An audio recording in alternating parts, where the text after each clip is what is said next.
여러분들을 만나 뵙게 돼서 반갑습니다. 귀한 분들, 사실 여기 이렇게 올 사람들은 어제 주일날 실질적으로 이제 교리 설교를 하셨을 거고요. 그다음에 교리 교육도 열심히 하셨을 분들입니다. 그러니까 여러분들한테 이 필요성을 얘기할 이유는 하등없습니다. 그럼에도 불구하고 한국교회 전체를 위해서 우리가 이 얘기를 왜 교리 교육을 이 시대에 얘기해야 되느냐 하는 얘기를 제가 잠깐 할 거고요. 실질적인 얘기는 이제 김명훈 교수님, 신 교수님 이제 해주실 겁니다. 우리가 살고 있는 시대에는 여러분처럼 이제 정말 열심히 하시는 분들 몇몇 사람 제외해 놓고서는 교리에 대해서 별 관심이 없습니다. 그 예를 이제 몇 가지를 들어볼게요. 우리 한국에서 그래도 참 좋은 목사님이라고 하는 아주 정말 누가 들어도 저분은 참 좋은 목사님이야 하는 분에 대해서도 그분이 평소에 제가 직접 듣지는 않았는데 그런 얘기를 들었어요. 나는 교리에 대해서는 절대로 설교하지 않겠다. 그거예요. 아니, 그러니까 이상한 목사님이 그랬다. 그러면 이제 이해는 되죠. 그런데 정말 좋은 목사님이 그랬다고 하는 그 얘기, 그 이상한 거예요. 그죠? 그뿐만 아니라 이제 우리 학우들이 이제 학교에서 이제 열심히 공부한 다음에 가서 이제 교회에서 이제 이렇게 교리를 가르치려고 하면 그런 얘기를 여러 번 들었는데 교리를 가르치지 말아라. 그런 얘기를 한다는 거예요. 그렇죠? 그래서 제가 이제 그럴 때는 어떻게 해야 된다고 이제 이따가 또 이제 얘기를 할 텐데요. 그거 좀 지혜롭게 하면 이제 되는데, 그러니까 그게 좀 이상한 거죠. 교회에서 교리를 가르치지 말라 그런다.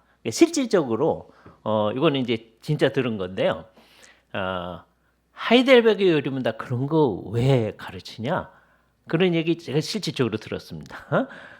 이제 그 우리 합신 교수님들 입장에서는 그게 굉장히 낯선 거예요. 왜냐하면 하이델베르그 요리문답은 우리 김병훈 교수님이 이제 교육해 오셔서 처음 쓴 두 권으로 쓴 하이델베르그 요리문답 정리 맨 처음에 했던 거거든요.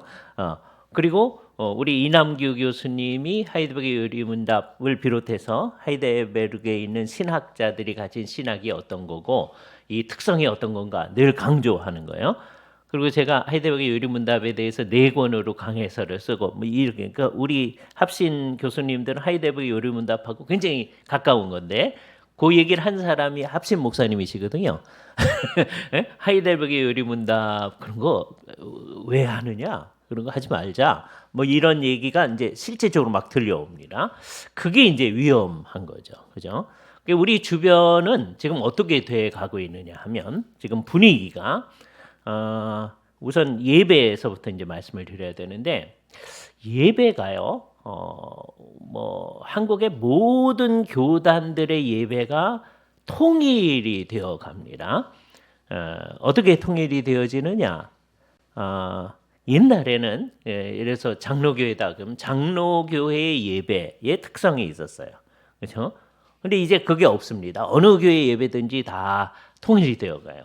그리고 그때 사용하는 찬송들의 성격이 어떠느냐 하면 뭐 하나님 사랑합니다, 예수님 사랑합니다 그런 얘기가 많아요. 많은데 한참 이제 듣다 보면 그냥 예수님 사랑합니다 그러면 그 특성이 좀 나타나지만 하나님 사랑합니다 하는 것 들어보면 그 찬송을 받으시는 하나님이 과연 어떤 하나님인가 하는 게 잘 나타나지가 않아요. 물론 이제 교회에서 부르는 거니까 누구든지 다 전제를 합니다. 삼위일체 하나님이 그 하나님이라고 전제를 하죠. 누구든지 다 그래요. 근데 이걸 보장할 길이 없는 거예요. 그 찬송을 가져다가 유니테리언 처치에서 불러도 전혀 문제가 없습니다. 그냥 하나님 사랑합니다. 그 찬송을 가져다가 유대교 회당에서 불러도 전혀 문제가 없어요. 그냥 하나님 사랑합니다니까.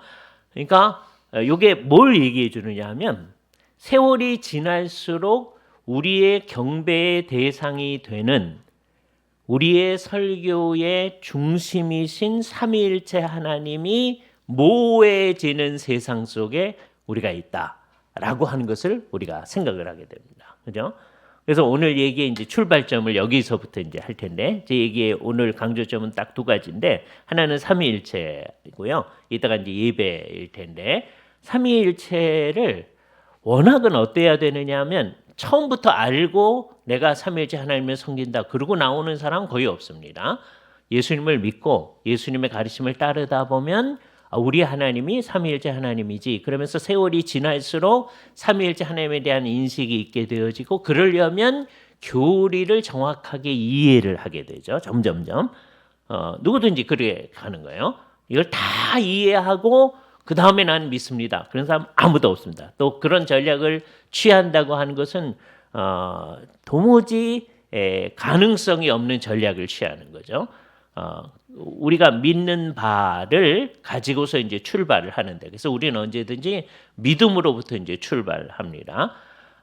그래서 교리라고 하는 건 뭐냐? 교리는 이따가 신호석 교수님께서 잘 말씀하시겠지만, 교회 공동체가 개인이 아닙니다. 교회 공동체가 우리의 믿는 바라고 공적으로 선언한 것 가운데서, 그러니까 거기까지만 이제 우리는 다 전제를 하고 이제 얘기하는데, 그 가운데서 성경에 부합한 것을 교리라고 합니다. 그러니까 앞에 교회 공동체가 우리가 믿는다고 공적으로 고백한 것, 그렇게 얘기하면 천주교인들도 그렇죠. 교리는 그런 거죠. 그렇게 나옵니다. 근데 천주교인들이 교리라고 말하는 것 가운데 어떤 거는 성경의 가르침에 부합하지 않거든요. 그래서 우리는 그 세 번째 요인, 그 가운데서 성경에 부합하는 것, 그것을 우리는 교리라고 한다. 그죠? 교리에 대해서 얘기할 때 오늘 김병훈 교수님께서 우리한테 날마다 양식으로 읽는 웨스트민스터 표준교리, 여러분 이걸 좀 싸게, 영음사에서 나온 책인데 싸게 보실 수 있을 거예요. 웨스트민스터 신앙고백서를 이렇게 다 나누셔서 대요리문답, 소요리문답과 다 관련해서 1년에 한번 쭉 공부를 할 수 있게 만들어 놓은 좋은 책입니다. 그죠? 그 중에 그 1월 14일자로 되어 있는 게 성경 교리 결정의 최종적 권위예요. 웨스트민스터 신앙고백서 1장이 성경에 관한 장인데 10항의 내용입니다. 여기 이렇게 되어 있어요. 우리 합신 신학위원회에서 번역한 번역본이 이렇습니다. 신앙과 관련한 모든 논쟁은 교회의 재판관에 의해 결정되어져야, 최고의 재판관에 의해서 결정되어야 하며, 또 교회의 회의들의 모든 결정, 고대 저자들의 견해, 교부들의 견해, 그다음에 사람들의 가르침, 사사로운 사상은 최고의 재판관에 의해 검토되어져야 한다. 그럼 이제 마음속에 그 최고의 재판관이 누굴까? 이렇게 질문이 나오잖아요. 우리가 따라야 할 판단을 내리시는 그 최고의 재판관은 성경에서 말씀하시는 성령 하나님 이외에 다른 어떤 것일 수 없다. 이렇게 우리의 선배들이 얘기를 해놨습니다. 그래서 우리는 최고의 재판관이 성령님이신데, 성령님께서 성경을 우리에게 주셔서 그것에 의해서 우리의 교리를 결정한다. 이렇게 얘기되어 있잖아요. 그러니까 어떤 것, 어느 교회에서, 특히 천주교에서 자기네 교리라고 한다고 하는 것 가운데서 성경에 비추어서 성경에 어긋난 거는 우리는 안 받아들이는 거죠. 충격적인 얘기지만 그게 사실이니까. 어거스틴이 이게 이제 교회에 믿는 바라고 얘기한 것 가운데서도 그 중에 상당수를 우리가 받아들입니다. 그래서 우리가 흔히 하는 말로 어거스틴은 서양 신학의, 그러니까 결국은 신학의 모든 것을 다 가지고 있죠. 그래서 서양 신학은, 그러니까 신학은 어거스틴에 관한 각주에 불과하다. 되게 어거스틴 연구가들이 그렇게 얘기를 하죠. 그죠? 물론 이것은 화이트헤드가 했던 다음과 같은 말을 패러디한 말이기도 해요. 화이트헤드가 무슨 말을 했느냐면, 서양 철학이라고 하는 것은 플라톤에 대한 각주에 불과하다. 플라톤이 얼마나 중요한가 하는 걸 잘 보여주는 거죠. 과정과 실제라는 책에서 그렇게 이제 화이트헤드가 얘기했는데, 그 말을 이제 가지고 와서 되게 어거스틴을 좋아하는 어거스틴 연구가들이 늘 하는 말입니다. 서양 신학이라고 하는 것은 어거스틴에 관한 각주에 불과하다. 우리가 얘기하려고 하는 상당수의 내용을 어거스틴이 다 얘기했어요.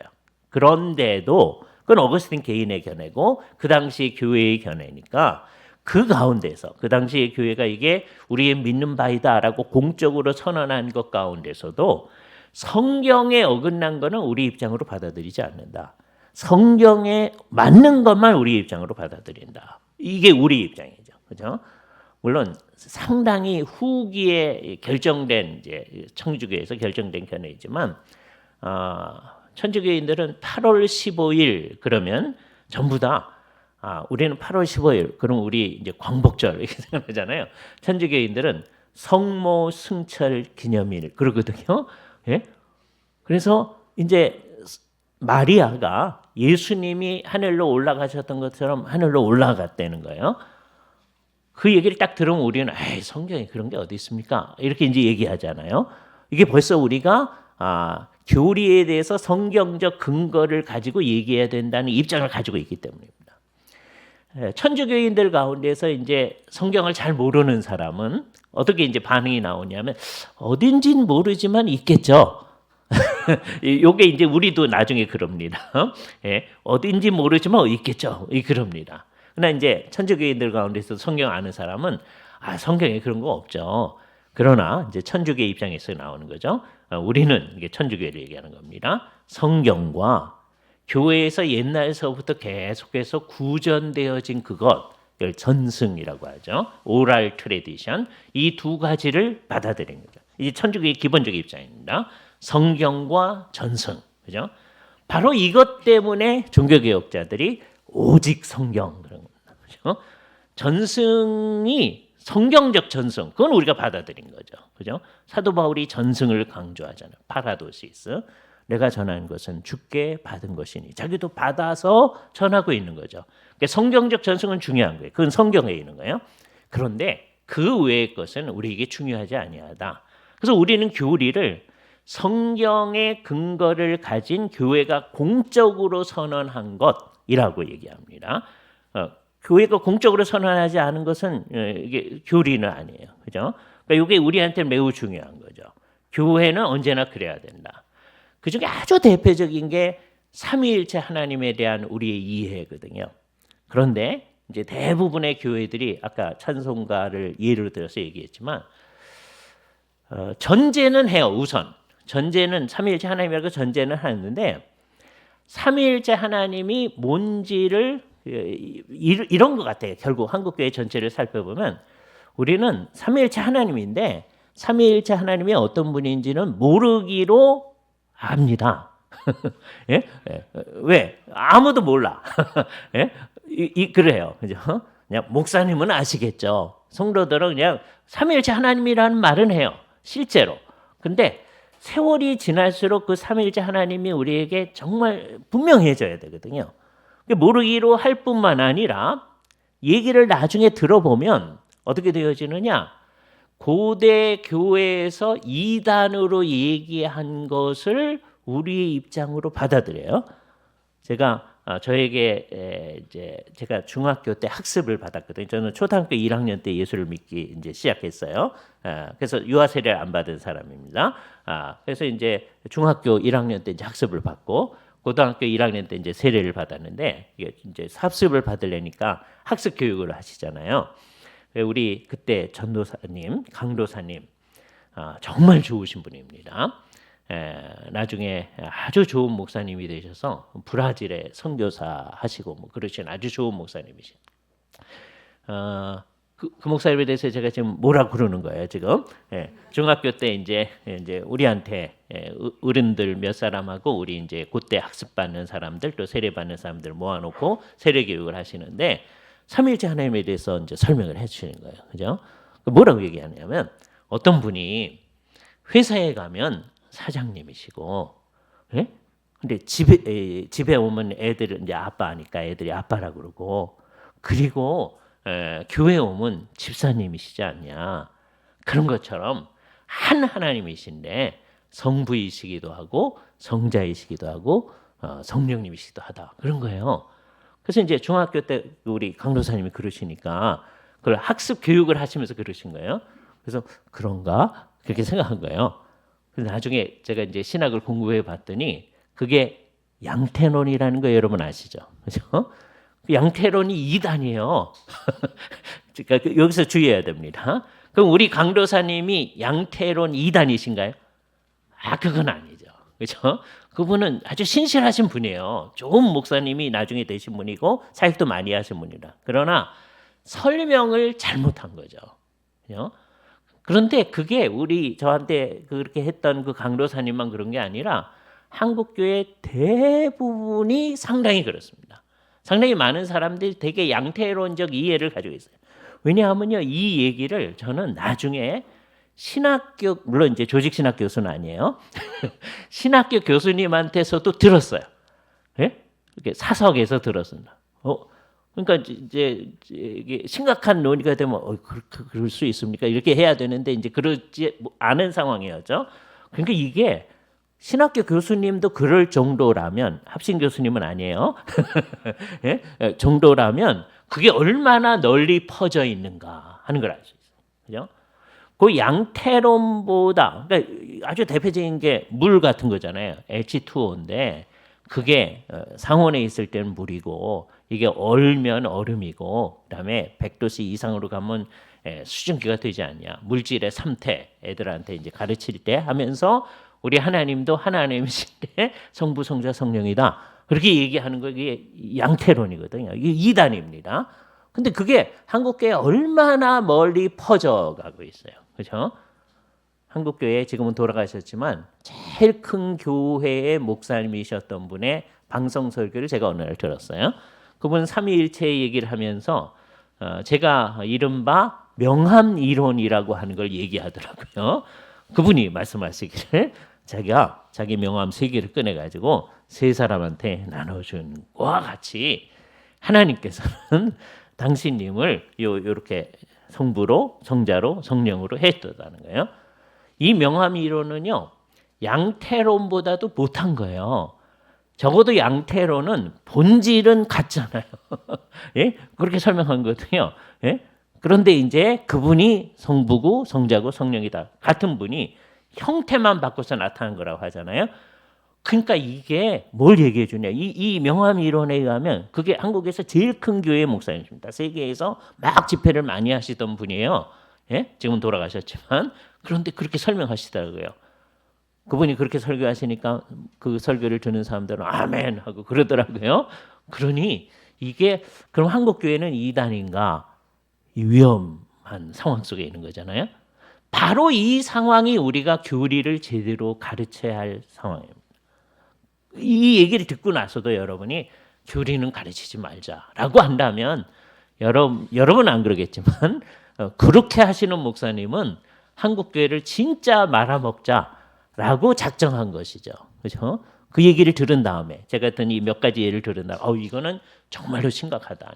우리가 어떻게 해서라도 그러니까 세월이 한참 지나면 우리의 가르침과 우리의 예배가 막 집전된 다음에 성도들의 마음 가운데 성경이 말하는 삼위일체가 분명하게 나타나야 돼요. 물론 삼위일체를 우리가 잘 끝까지 다 이해해버리고 노력한 다음에 우리는 신비라고 얘기하게 되죠. 우리는 다 이해할 수 없습니다. 만일에 완전히 다 이해했다면 그건 삼위일체 하나님이 아닙니다. 어거스틴과 같이 얘기를 하게 될 터인데 그래도 우리로서는 성경이 가르치는 대로 최대한 설명을 해보려고 해야 되잖아요. 그죠? 성경이 얘기하는 대로 하는 겁니다.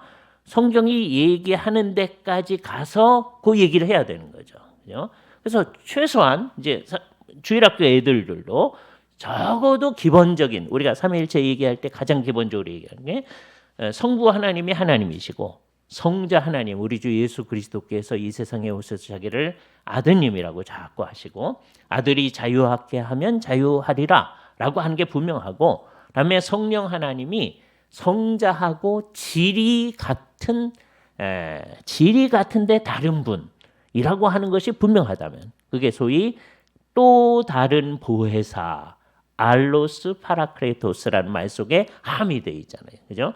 예수 그리스도께서 이 땅에 계실 때 은혜를 주시며 보호하시는 선생님, 그게 보혜사입니다. 그런 분으로 계셨었는데 이제 그와 똑같은 질을 가지신 다른 분, 그러니까 성자하고 같은 질의 다른 분이 여기 우리에게 주어진다고 하셨는데 그분은 영원토록 우리와 함께 하신다고 하셨다. 자, 그러면 성부도 하나님이시고 성자도 하나님이시고 성령도 하나님이신데 성부는 성자는 아니고 성자는 성령은 아니고 성령은 성부는 아닌 아주 독특한 관계성을 지닌 삼위일체 하나님이 계시다라고 하는 것이 성도들에게 이제 처음부터 다 알고 이거 믿는 사람 없거든요. 점점점 분명해져야 되잖아요. 그죠? 우리의 목적은 뭐냐? 성도들이 삼위일체 하나님하고 같이 사는 것을 점점 느껴가는 거예요. 실제 살 때. 그죠? 집에 있을 때에도 나는 삼위일체 하나님하고 같이 살고 있다는 의식을 딱 가져야 되는 거죠. 이렇게 할 때 또 이제 잘못하면 이 사람들이 어떻게 되는지 보세요. 옛날에는 이제 예수님하고 같이 산다라고 하는 거를 강조하기 위해서 그렇게 이제 착각하시는 성도들이 있었음을 우리는 보게 됩니다. 집 식구가 네 식구라고 해보세요. 네 식구가 있는데 그 식탁에 의자를 언제나 5개 마련해 놓는 거예요. 왜 그러십니까? 그랬더니 이 자리는 우리 주 예수님의 자리입니다. 이렇게 이제 생각하는 거죠. 꼭 그렇게 할 필요가 없어요. 예수님이 물리적으로 거기 계시는 게 아니니까 영적으로 우리와 함께 계시니까 그렇죠? 따로 무슨 자리를 마련해 놓을 이유가 없습니다. 그죠? 이거 생각을 아주 분명히 해야 되는 거예요. 이거 분명히 안 하면 이게 나중에는 성경을 해석하는 데서도 이상한 작업들을 많이 하게 됩니다. 어떻게 작업하느냐? 예를 들어서 성경에서 3사람만 나타나면 무조건 삼위일체 이렇게 가는 사람들이 있어요. 창세기 18장에 가면 3사람이 아브라함의 장막 앞으로 지나갑니다. 그렇죠? 근데 그 앞부분에 어떻게 됐냐면 여호와 하나님께서 그에게 나타나시니라. 그리고 그 얘기가 나오거든요. 그랬더니 이제 어떤 사람들, 이게 사실 동방정교에는 이게 더 심합니다. 왜냐하면 창세기 18장에 나타난 그 3분이 삼위일체 하나님이다 라고 딱 생각하는 거예요. 그래서 동방정교회는 창세기 18장을 그림으로 그려놓은 그림이 있습니다. 되게 많이 있어요. 그중에 아주 제일 유명한 그림이 있죠. 근데 안타깝게도 시중에 미국에서도 마찬가지인데 삼위일체를 설명하는 책의 그 표지로 그 그림을 많이 사용합니다. 저는 굉장히 불만스러운 거예요.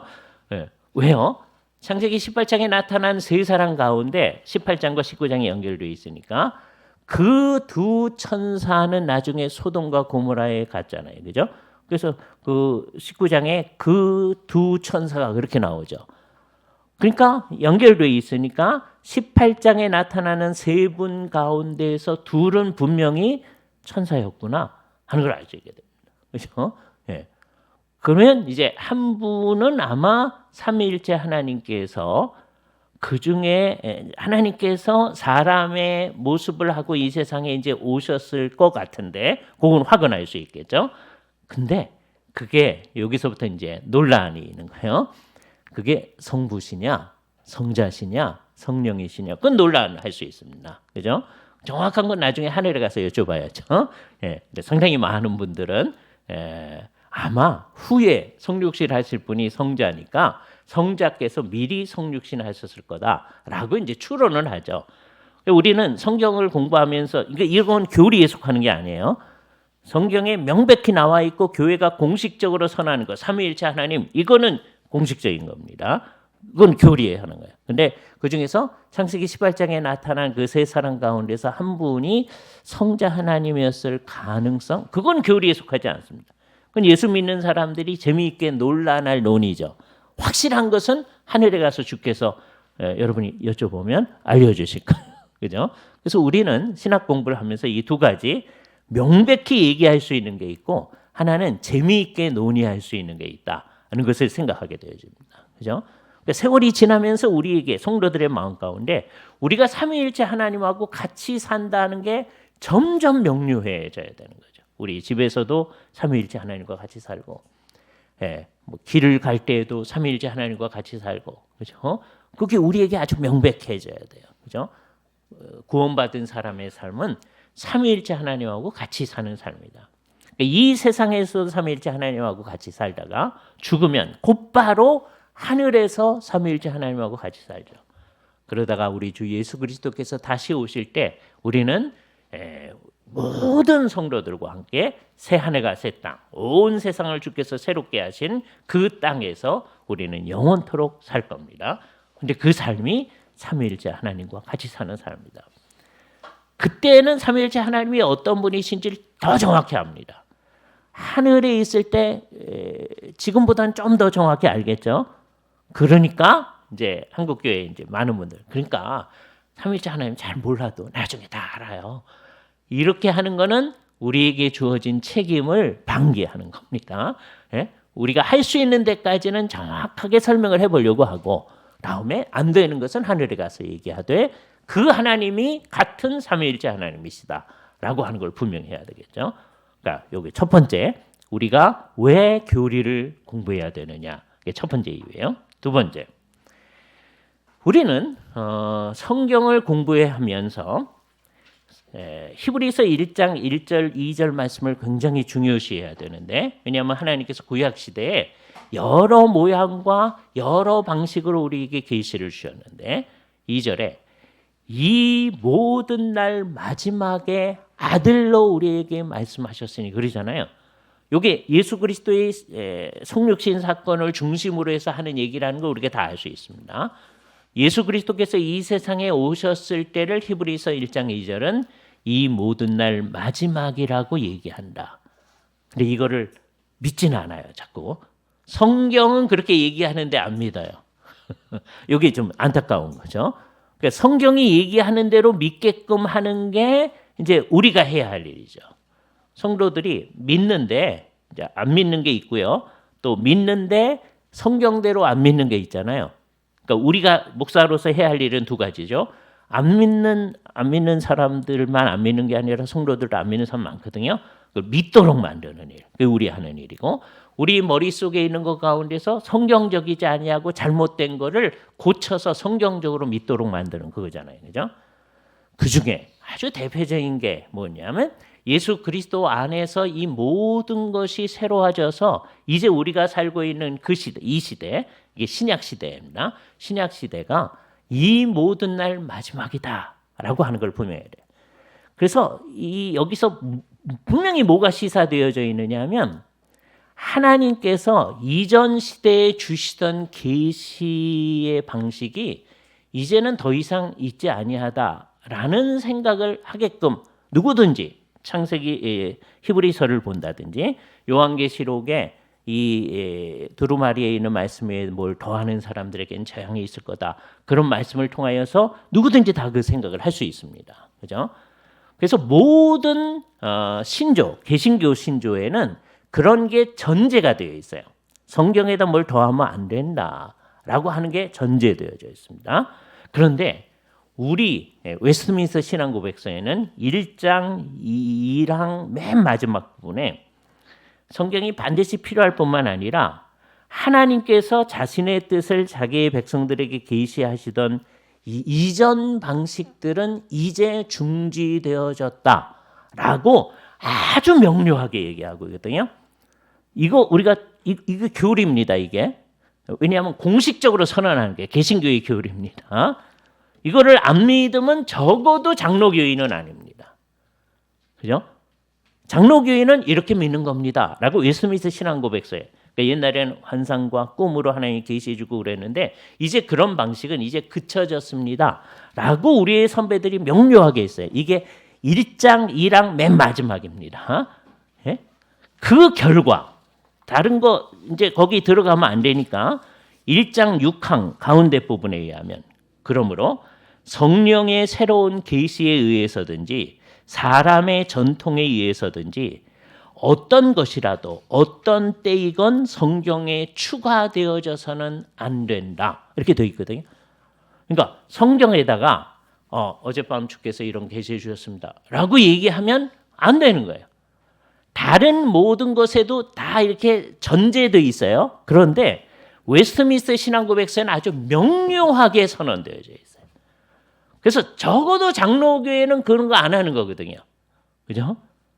제가 어렸을 때 다녔던 교회 아주 좋은 합동측 교회입니다. 그때는 이제 합신하고 나뉘어지기 전이니까 합동측 교회인데 정말 좋은 거예요.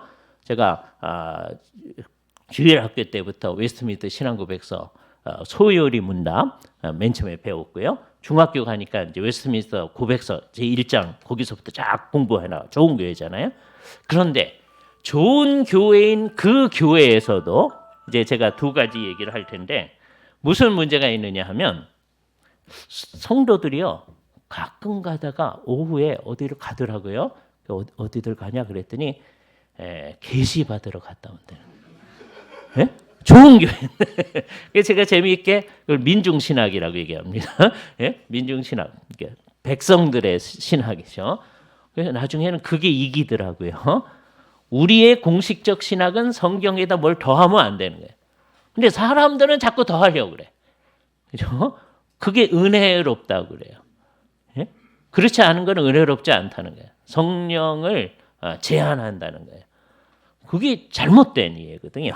그죠? 우리의 믿는 바에 어긋난 거예요. 우리가 계시에 정말 충실하다고 하면 그런 게 없어져야 되는 거죠. 그죠? 그러니까 여기서 우리가 분명해야 됩니다. 요 웨스트민스터 신앙고백서 1장 제가 지금 1장 1항의 맨 마지막 부분 다음에 6항의 가운데 부분을 읽어드렸어요. 이거 우리가 분명해야 됩니다. 여기다 뭔가를 더하면은 이건 안 되는 거다라고 처음부터 분명해 왔다. 그러니까 이거를 지키는 사람이 장로교회의 목사입니다. 여러분이 목사가 될 때 서약을 했어요. 목사의 7대 선서 가운데 하나가 웨스트민스터 신앙고백서는 성경의 가르침을 총괄한 것으로 알고 받아서 신종 믿고 따르겠느냐 그랬을 때 우리가 다 그랬거든요. 그런데 이거하고 달리 하나님이 무슨 계시를 주신다 이런 얘기를 하는 사람이 있다 하는 거는 장로교 목사로서의 선서에 어긋나는 일을 하는 거죠. 그죠? 그러니까 이걸 아주 분명히 해야 됩니다. 그죠? 이것을 근거해서 제가 이제 5분 내에 이제 마칠 텐데 종교개혁 때 예배 전부 다 열심히 예배를 했거든요. 예배를 하고 있는데 정말 사람들이 힘을 다해서 예배를 합니다. 물론 엉터리로 하는 사람이 있었죠. 그 사람 제외해 놓고 종교개혁 바로 전에 사람들이 열심히 예배하는데 나중에 성경에 비춰봤더니 우리 예배가 성경적이지 않은 게 있는 거예요. 아주 대표적인 게 뭐냐면 예배를 제사라고 생각합니다. 예배할 때마다 제사라고 생각했거든요. 제사를 해야 되니까 누가 중요하냐? 예배 인도하는 사람이 제사장입니다. 사제인 거예요. 그래서 루터가 종교개혁하면서 제일 처음 얘기한 게 그 사람이 사제가 아니고 믿는 모든 성도들이 사제다. 만인 제사장주의 이 얘기하잖아요. 그가 기본적인 게 뭐예요? 예배가 제사가 아니다 하는 거거든요. 근데도 자꾸 예배가 제사다고 생각을 합니다. 이게 잘못된 교리를 가지고 있었던 거죠. 천주교에서는 지금까지도 그 교리를 가지고 있는 예배는 제사예요. 예배가 제대로 되려면 사제가 있어야 되는 거예요. 그죠? 그러니까 잘못된 교리를 가지고 있으면 잘못된 교리는 잘못된 실천을 낳게 되는 거죠. 그러니까 우리가 한 일이 뭐예요? 종교개혁이 잘못된 교리를 성경의 근거에서 고치는 작업을 하는 겁니다. 그 일을 하는 거니 우리들은 정말 교리를 잘 가르쳐야 되는 거죠. 어떤 교리? 성경적 교리입니다. 성경이 말하는 교리가 뭔가. 그래서 이제 구체적으로 그게 뭔가, 그걸 어떻게 해야 되는가 하는 것은 이제 김병훈 교수님하고 신 교수님이 얘기를 해주실 거예요. 이 얘기를 듣고 나면 여러분이 교리를 교육해야 되겠다는 마음은 분명해지셨죠. 주께서 이 마음을 더 강하게 해 주시기를 바랍니다. 감사합니다.